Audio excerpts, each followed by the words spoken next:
NCLEX test day is honestly one of the most nerve-wracking days, and I feel like nobody really tells you what it's actually like.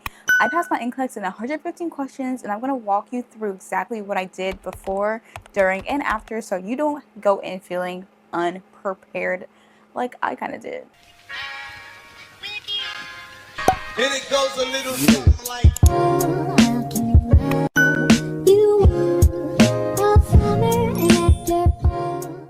The night before, I was so freaking nervous, like could barely eat, did not even eat dinner. But one thing I did not do was overstudy. At that point, what you know is what you know. Trying to cram last minute is going to stress you out even more. So I focused on relaxing, getting my mind right, and trying to get some rest. That's the best thing you can do, is get rest before your big day. The morning of your NCLEX, I repeat, do not study, do not open a book, do not do anything material wise. I know it's tempting, but you're not about to learn anything new in a couple hours. Don't even stress yourself about it. I tried to eat a good breakfast, nutrition, protein packed. I'm not gonna lie, it was hard because you're so nervous, but you need something in your system or something's gonna be growling. You're not gonna be able to focus during the test, and you don't want any excuses. So make sure you eat a good protein filled breakfast, okay, and hydrate, but not too much. You want to use the bathroom, you know, a lot during the test. I don't even think I used the bathroom during the test. I was so nervous. I couldn't even think about peeing. I couldn't think about nothing. But am I going to pass this test? I highly recommend getting there early. Honestly, even an hour and a half, 2 hours early. And I'm not even exaggerating. The day of my NCLEX, my engine light literally turned on. I thought my car was going to shut down. And mind you, I got there an hour early, so just imagine if my car actually broke down. Mind you, I also had this car since I was 15 and never had any issues. And suddenly, all of a sudden, when I get to my last turns, when I get to take my NCLEX, it wants to act up. Like, coincidence? I think not, okay? The devil was on my back that day. So yeah, get there early. The last thing you want is to feel rushed and panic before taking the test, because they aren't going to let you in late, okay?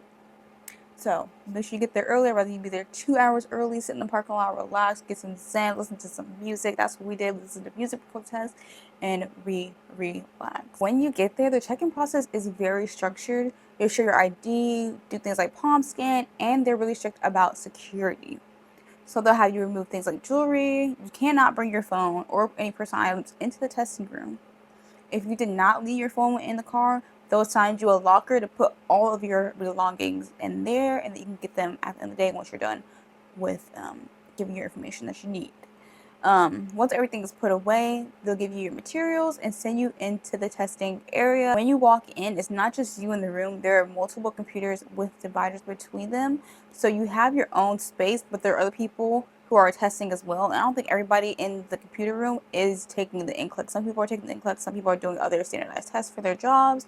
There's also a camera above your computer, if I remember correctly, and you're being closely monitored the whole time. At first, I was nervous, but once you get into it and you get used to it, I just focus on one question at a time and just like focus on my screen. Also, don't think about how many questions you're on, just focus on answering safely. I will say something that passed at an odd number, like 115 questions is an odd number to pass in. Like I knew I kind of passed because it was a weird number to end at.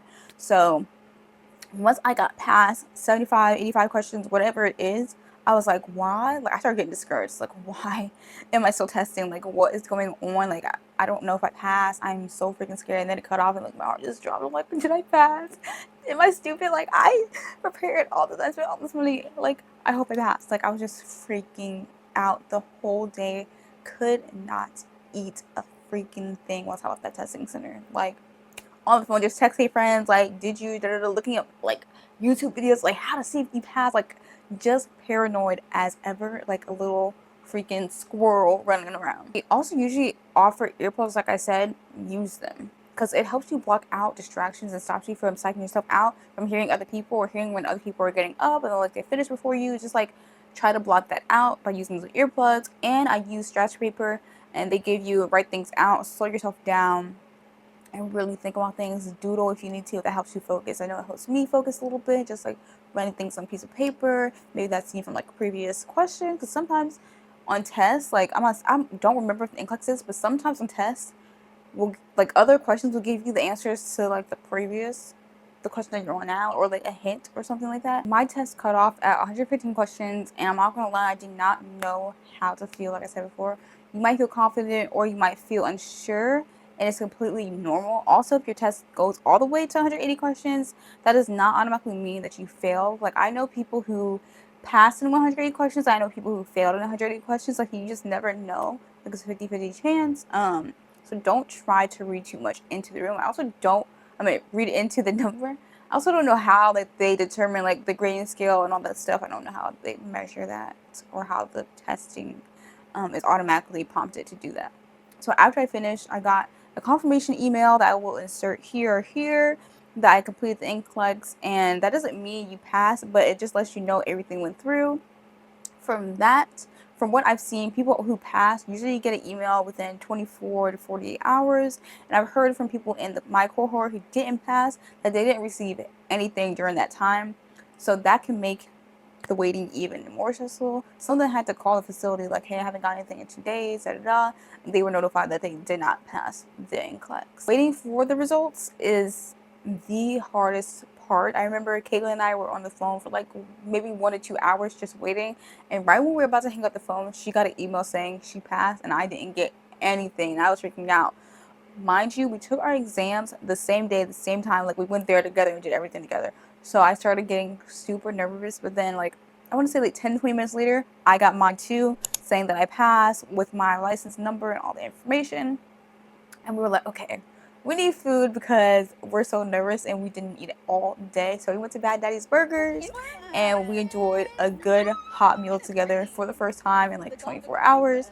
And I think we got our emails around 3 to 4 p.m. and we took our exam like early morning, 2 days prior to that. If I can give some pieces of advice to you guys, I would say you're never going to feel 100% ready with the NCLEX, and that's okay. Just trust what you studied and just go for it. And if you do have to end up retaking the NCLEX, don't feel discouraged. It's okay.